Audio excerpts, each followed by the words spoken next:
At 11:28 a.m., the tail of Asiana Airlines Flight 214 crashed into the seawall just shy of runway 28L at San Francisco International Airport, separating the tail, tilting and turning the plane 30 and 330 degrees, respectively. The plane came to rest about 20 seconds later and 2,400 feet from the impact area. Shortly after the crash, a fire broke out in the fuselage due to burning ducts and composite floor beams in the cargo compartment upon impact. Evacuation of the aircraft began at 11:29, approximately 1 minute after the crash. Emergency evacuation slides were dispatched, and by 11:33, all 16 crew and 288 of the 291 passengers were able to evacuate the aircraft. Unfortunately, 3 passengers perished in the accident, and another 48 were seriously injured and rushed to the hospital. The fatalities included one 15-year-old and 2 16-year-old girls, all of which were ejected from the plane as a result of the accident. 2 of them were reported not to be wearing seatbelts at the time of impact. Alright, now let's get to the question that's looming on all of our minds. What caused this tragedy to happen? How are the pilots unable to safely land the aircraft after re-establishing the proper glide slope path upon descent? To answer this question, we have to look at the mechanics of landing and the functionality of the aircraft's own computerized flight management system. The flight management computer installed in Boeing 777 aircraft are capable of computing an optimized descent path for the aircraft to follow upon descent as a part of its instrument landing system, or ILS. Normally, airports are equipped with a carrier frequency transmitted to cockpit instruments to execute descent at the proper vertical angle and rate, called the glide slope.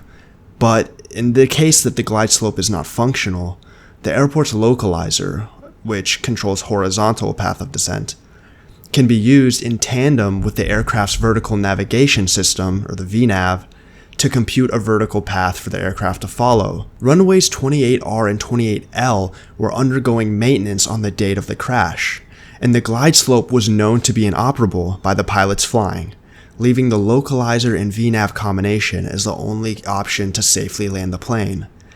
Now, the following is a lot to make sense of, especially for those of us who are not trained pilots, so bear with me.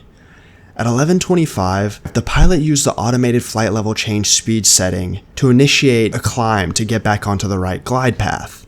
But at 11:26, about a minute before the crash, the flight management computer system attempted to add thrust to the plane and change the auto throttle mode to thrust, which would keep the plane from dropping below the minimum reference speed and avoiding a stall, which in this case was about 132 knots. This attempt was manually overridden by the pilot when he engaged the flight level change speed setting to get on the correct glide path and set the thrust to idle, changing the auto throttle setting to hold, which prevents the auto throttle from controlling airspeed. The pilots did not notice the auto throttle disconnecting, which resulted in a loss of airspeed all the way down to 106 knots, well below the minimum reference speed, putting the plane on a new trajectory well short of the runway. At about 300 feet, the pilots realized their trajectory was off due to the poppy indicator showing 4 red lights, meaning they were too low to descend safely. At this point, combined with the low airspeed warnings, they should have reevaluated the decision to land and initiated a last-minute go-around, but they didn't. The crew messed up. They poorly managed their aircraft's descent and ignored the warning signs that were piling up. The above normal rate of descent, improper management of automated flight system controls, ignoring the poppy indicators designed to judge approach quality, and deciding to land a suboptimal approach rather than performing a go-around were all major contributing factors. A few errors added up to produce a catastrophic incident where 3 people lost their lives and 48 others were seriously injured. In the pilot's defense, the Boeing documentation available to 777 pilots at the time didn't describe the system's autothrottle in enough detail for the pilots to know changing flight level change speed and idling thrust settings would result in the autothrottle changing to hold automatically. This lack of information, combined with the high stress and quickly degrading situation, would have made it very difficult for any seasoned pilot to correct the plane's course. I guess we could just be glad that the plane did make the runway in some capacity rather than crashing into the seawall head first, which would have made the outcome much worse.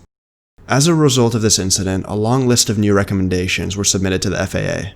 So there were a lot of different recommendations made, so I'm just going to go over the 4 most important ones that resulted from this accident. The first one was to require Boeing to develop enhanced 777 training that would improve flight crew understanding of autothrottle modes and automatic activation system logic through improved documentation, courseware, and instructor training. 2. Flight crew adherence to standard operating procedures involving making inputs to the operation of auto flight system controls on the Boeing 777 mode control panel and the performance of related callouts. 3. Revise your flight instructor operating experience qualification criteria to ensure that all of your instructional candidates are supervised and observed by a more experienced instructor until the new instructor demonstrates proficiency in the instructor role. And 4. Modify your automation policy to provide more manual flight, both in training and in line operations, to improve pilot proficiency. And with that, we conclude our look into the crash of Asiana Airlines Flight 214. I appreciate your time more than anything, and I sincerely thank you for taking the time to watch my videos. I'll be seeing you all again very soon. Good night, everybody.